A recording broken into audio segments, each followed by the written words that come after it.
მხარს იწერენ მონახთისა ჯაყო და მხევალი ღვთისა მარგარიტა. სახელითა მამისათა და ძისათა სულისაწმინდისათა. ამინ.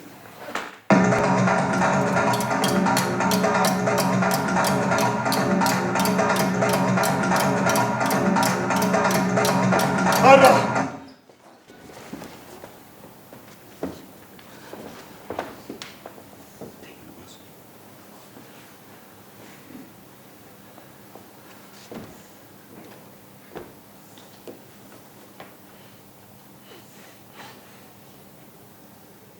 სპექტაკლი საქართველოს თოჯინების პროფესიული სახელმწიფო თეატრების გაერთიანებისა და თოჯინების სახლის ერთობლივი კოლაბორაციაა. სხვადასხვა თეატრის დასის წევრებმა შეძლეს ერთიანი ანსამბლის შექმნა. რეჟისორის მუშაობა მსახიობებთან გამოკვეთილია. სამივე პერსონაჟი განიცდის ტრანსფორმაციას და ეს ცვლილება დამაჯერებელია. მათ მიერ განსახიერებული პერსონაჟების გრძნობები, ემოციები თუ უნებები გულწრფელია და სიმართლით გვხიბლავს. ძალიან დიდი შრომა გადმოსცე ეს რთული ამბავი თოჯინებით. თან ეს კამერული სპექტაკლია უფრო და მსახიობები დავით ბერიძე, აბელ სოსელია, მარიამ ლომიძე, ხო ვინც უშუალოდ ჯაყოს, თეიმურას და მარგოს როლს ასრულებს. ძალიან როგორ თქვა, ყოველგვარი გადაჭარბების გარეშე და ყოველგვარი ზედმეტი პათეტიკურობისა თუ ემოციის, გადაჭარბებული ემოციის გარეშე ახერხებენ, რომ გადმოსცენ ეს ამბავი. და აი ამ სისადავეში თან კოსტიუმების ისეთია, რომ არანაირი ზედმეტი ფერი რაც თოჯინურ სპექტაკლთან ახლავს ხოლმე, რომ ერთ ფერში შავებში ისე გადმოსცემს ეს ყველაფერი, აი სისადავე აქვს ამ სპექტაკლს თავისი ხიბლსენს რა, როგორც ასეთი ყოველგვარი გადაჭარბებული შექმნილი ტრაგედიის გარეშე არის გაუბედურებული პერსონაჟები. იდეაში სპექტაკლის განმავლობაში რომელიღაცას რაღაც ეტაპზე მაინც ვხედავთ ესე განადგურებას.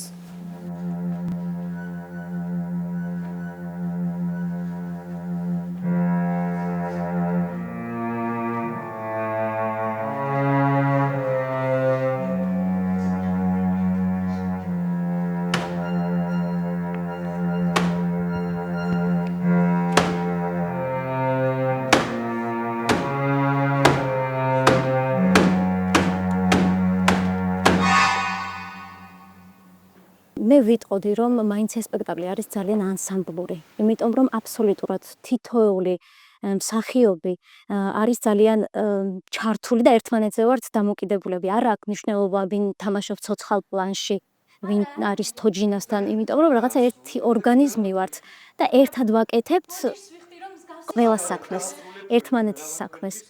ამიტომ მე ვფიქრობ, რომ ეს სპექტაკლი რაღაცნაირად ჩვენში შედგა. მიუხედავად იმისა, რომ ჩვენ გადაკვეთა არ ქონდა არც აბელთან, არც მარიამთან, ძალიან კარგად შევერწყეთ ერთმანეთს და ვიმუშავოთ. საინტერესო მთლიანად სპექტაკლი ესე ვერ გამოყვეთ, საყვარელი სცენა, რა თქმა უნდა, მაგ რაღაც ესე გამოკვეთილად რომ უფრო მოგწონს და რაღაცა. ზოგადად საინტერესოს რაც შეეხება, მთლიანად სპექტაკლი იყო ეს რაღაცა არ გაინტერესებდეს და ამოვარდე და მერე შეხვიდე ესე მთლიანად რო იწყება პროცესი ერთ ამოსულ თქვაში იწყეთ და ამთავრებ. მივდივარ.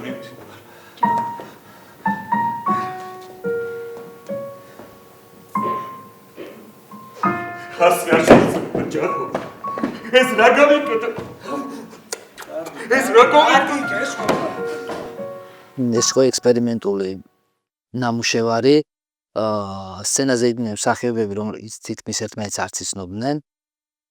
რეპეტიციები დავიწყეთ ლევილში და მინდა გითხრათ, რომ ძალიან კარგად ვიმუშავებ ლევილში და შეიძლება ითქვას 24 საათიანი მუშაობა გქონდა. გქონდა იმის საშუალება, რომ ყოველდღიურად შეხვედროდით ერთმანეთს, რაღაც იდეა დაგვებადებოდა, პარტნიორები ერთმანეთს მივიდოდით, უცებთ ეტყოდით ის და ანუ ამ აზრთა, ასე რომ ვთქვათ,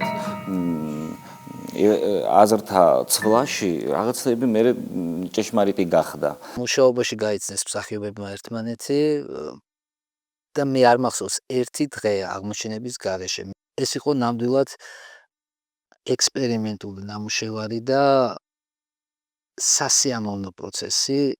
მეც დიდი ხანი არ მიმიღია ეს სიამოვნება, იმიტომ რომ სულ გადარბენებზე რომ ხარ, სულ ერთი რეპეტიციიდან მეორეზე ამ სპექტაკლისთვის მოვიცალეთ. მე მაგალითად ქუთაისიდან ვარ, მარიამი ბორჯომიდან, მიშა ბერიძე ახალციხიდან, აქ მე ქუთაისიდან მაშინ უნდა ჩავიდე 3 თვე იქ, მე აქეთ კიდე მესხიშვილის თეატრი, ქუთაისის თოჯინების თეატრი, ეგ რთული პროცესი იქნებოდა და აი იმ პროექტმა შეუწყო ხელი ამ სპექტაკლის ამ თუ ვიტყვით სიკარგეს. მე არ ვიცი შედეგი რა გამოვიდა, არ ვთავმდაბლობ, იმიტომ რომ ნამდვილად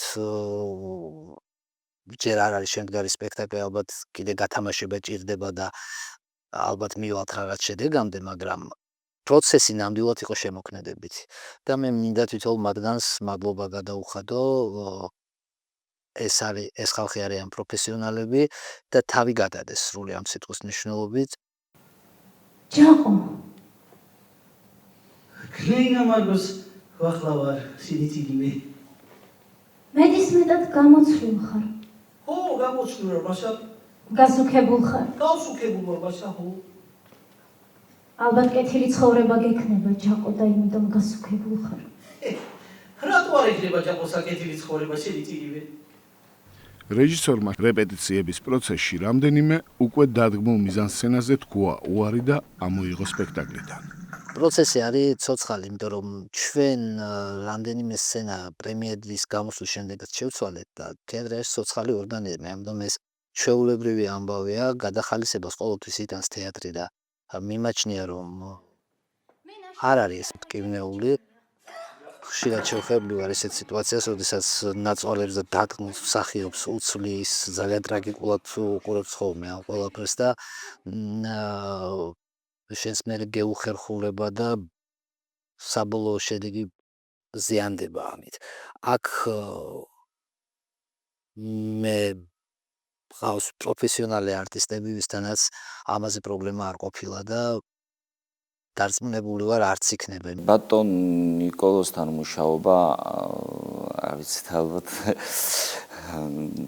ბევრს სურს და მე ბედნიერი ადამიანი ვარ რომ მერგო წილად რომ მისი აზრებით მემუშავა.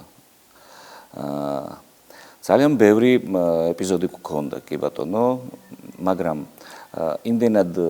იმდენად მჯერა მე რეჟისორის ერთი წამითაც არ მithქვამს რომ აუ ის გული დამწყდა იმ ეპიზოდში. არა, მან ზუსტად იცის როგორ, სად და რა უნდა იყოს.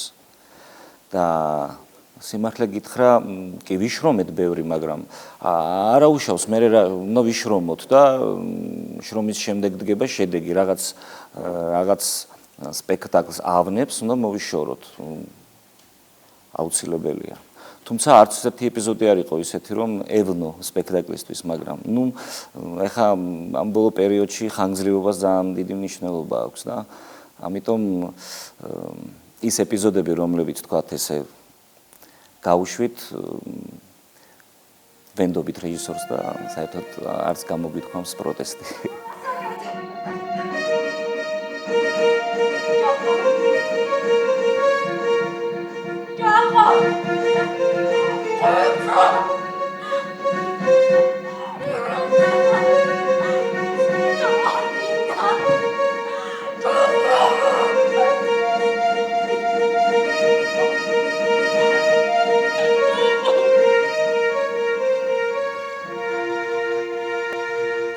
არ მინდა ვიყო თითქოს სუბიექტური, მაგრამ ნაწარმოებშიც ეს სცენა არის ჩემთვის ძალიან ემოციური და ძალიან იმოქმედა ამ ხელა უსამართლობის განცდამ, როდესაც უყურებდი სცენას მარგო რო ბრუნდება თეიმურასთან, რომელიც წამოიყვანა ჯაყომ როგორი შეურაცხყოფილია, მაგრამ იმდენად არის უკვე განადგურებული და თან დაღლილი თეიმურაზის უმოქმედობით, რომ ვერ ამბობს ვერაფერს.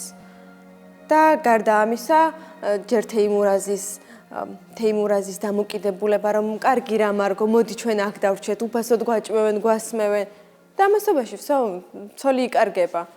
და მე პასუხად უბრუნებს, რომ უკვე როდესაც მარგო თავს ქალად იგრძნობს, მე თეიმურას უბრუნებს აქეთ პასუხს, რომ მოდი არა, აქ ვიყოთ, აქ ხომ უფასოდ გვაჭმევენ, უფასოდ გვასმევენ, უფასოდ გვძინავს.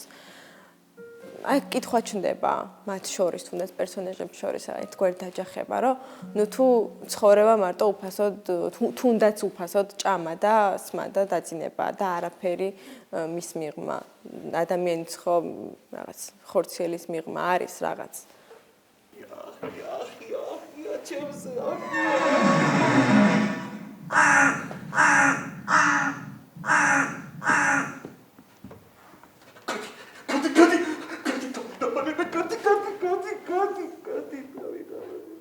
ნიკა საბაშვილის სპექტაკლები ყოველთვის იქცევენ ყურადღებას რეჟისორული გადაწყვეტით, მიგნებებით, ახალი გამომსახველობითი ხერხებით. საწყალჯაყომ დუქანი დაკეტა. ყველა ატყუებდა. ხალხმა სახლკარით წაართვა. განძეულობაცა. ხმალხანჯალიცა და ყველაფერიცა. სახლი წაართვეს და სკოლა გახსნეს. ჯაყო გაღატაკდა.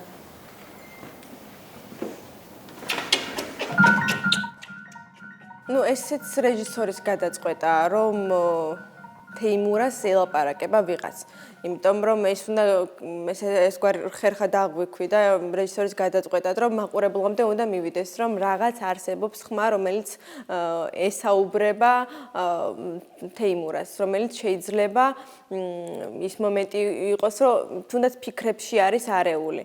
და ბოლოს, რა თქმა უნდა, შეიძლება აი თითქოს სამართალმა პური ჭამა, რომ აი ჯაყო გაღარიბდა, მაგრამ თეიმურას რა, ხო?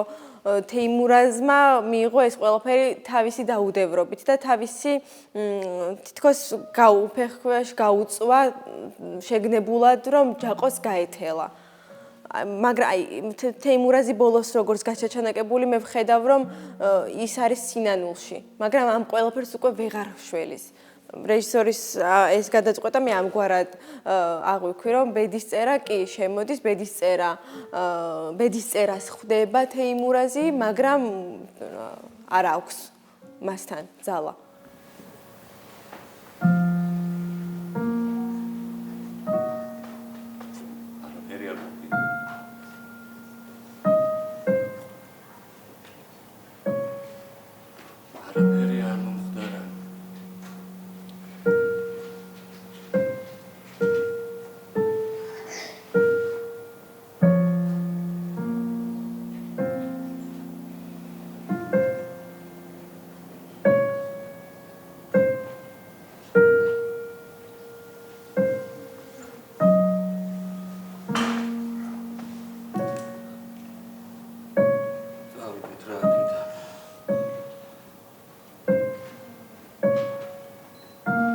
ეს უსასრულობა, რომელიც არ დამთავრდება და ადამიანები უნდა ვეცადოთ ალბათ იმას, რომ აი ამ დაუნდობელმა მანქანამ არ გაგვსრისოს და არ გაგხადოს იმ მონსტრებად, რომელიც შემდეგ სრისავს საზოგადოებას და ადამიანებს. ძალიან რთულია დარჩი ადამიანად სხვანაირად აღვიქვი, მაგრამ მგონია, რომ ეგ იყო ისეთი გადაწყვეტა, რომელიც მაყურებელს აფიქრებს და რაღაც დროს სჭირდება, რომ იფიქროს, გაანალიზოს და შეიძლება არ არის გამორიცხული, რომ რეჟისორი ტოვებდეს კონკრეტულ ფინალს ან კონკრეტულ სცენას, თავის გადაწყვეტას ცოტა ღიად, რომ გადაწყვიტოს მაყურებელმა. ზუსტადაც რომ ნიკა საბაშვილის სხვა სპექტაკლშიც გვინახავს, რომ ესე ღიად შეიძლება ტოვებდეს. მე ფინალური სცენა ხო, როდესაც თეიმურაზი და მარგო ერთად რჩებიან, მე აღვიქვი ისე რომ სადაც არ უნდა ვიყოთ, შეიძლება ვიყოთ ერთი პური სამარა, ერთი ნაჭერი პური სამარა და ერთი პატარა საწოლის სამარა, ჩვენ ვართ ერთად და ამ გადაწყვეტილებას ვიღებთ. ერთ-ერთი ასოციაცია რაღაც ეს გამიჩნდა. შეიძლება ისიც იყოს, რომ კეთილისა და ბოროტის შეჯახება და აქ სამართლისა და სიმართლის გამარჯვება. მე მგონია, რომ ისეთი დასასრულია ფინალი, რომ იძლევა შესაძლებლობას, რომ თითოეულმა მაყურებელმა თავისი ფინალი შექმნას.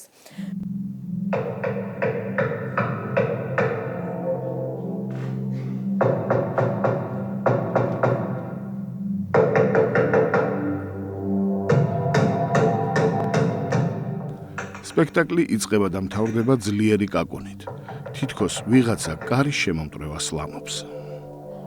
ჩვენ როდის მოგვიკაკუნებენ, არავინ არ იცის.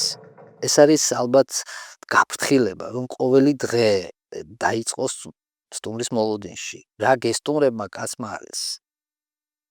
ძალიან რთულია იცხოვრო თავისუფლად, მიენდო ბედს მაშინაც კი, როდესაც ჩვენ დიდი პასუხისმგებლობები გაკავშირებს. არავინ არაფრისგან დაცული არ არის არასოდეს. და იცხოვროს სწორად, ესეც ძალიან რთული დასაგეგმია. ჩვენ არ ვიცით, შეიძლება შენ ცხოვრობს, ფიქრობ რომ ცხოვრობს სწორად, მაგრამ ამ შენმა სწორმა ნაბიჯებმა შენ თვითონვე გამოგიტანოს განაჩენი. ჯაყო ჭკვიანი კაცია, ბაშა. ჯაყომ კარგად იცის კანონები. ჯაყოსა ბევრი ყავს. მონათლებიცა და მოუნათლავებიცა. რა იცი როდის დაჭირდეს ჯაყოსა? მოუნათლავი შვილები, ა?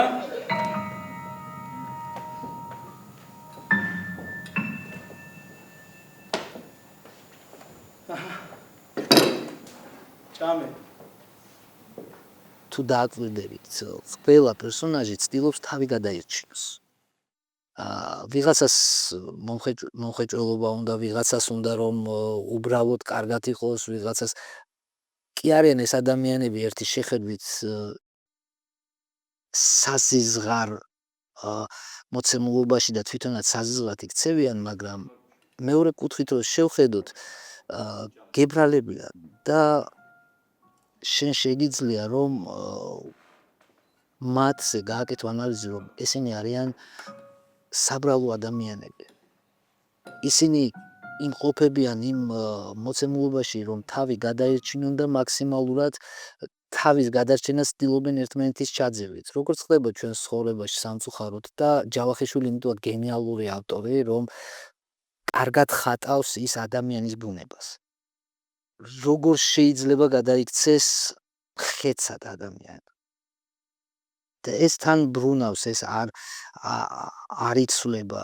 ასე იყო წინა საუკუნეშიც, ასე იყო საუკუნეების წინაც, დღესაც ასეა და ალბათ ასე გაგრძელდება სამწუხაროდ.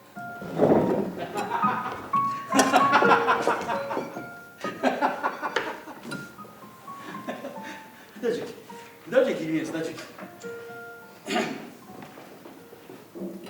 ძალიან შვილად ხაცვია შენ სულს. მიეს. მაგრამ ჯაყო ფულს გასესხებს.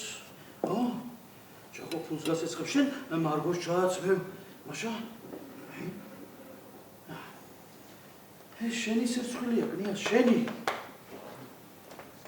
თავარი ალბათ რაც არის ჩვენი სათქმელი ის, რომ სად გაქრა ჰუმანიზმი.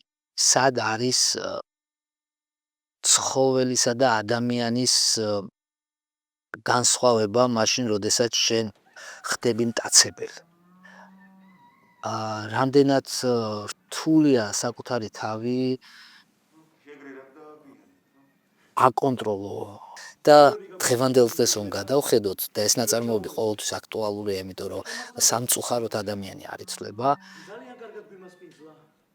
ძალიან მნიშვნელოვანია რომ დაარქვა სახელები ქცევებს, ადამიანის ქცევებს და კრიტიკულ სიტუაციაში ადამიანი როგორ გამოხატავს თავის ვნებებს, შესაძლებლობებს.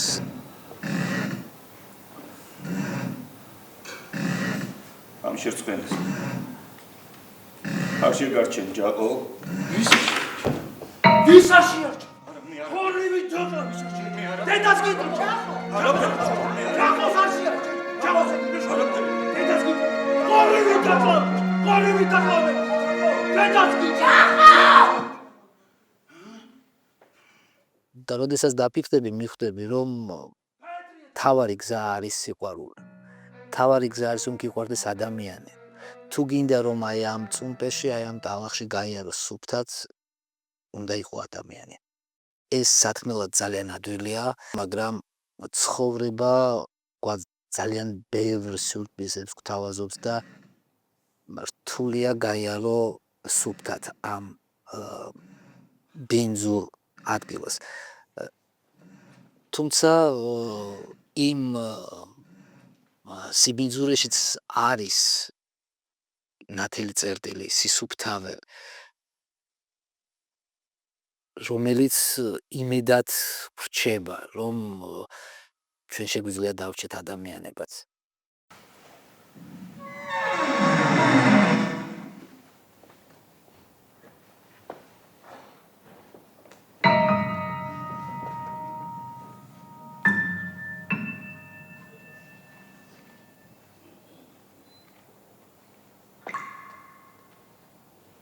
მიხედე გნეინას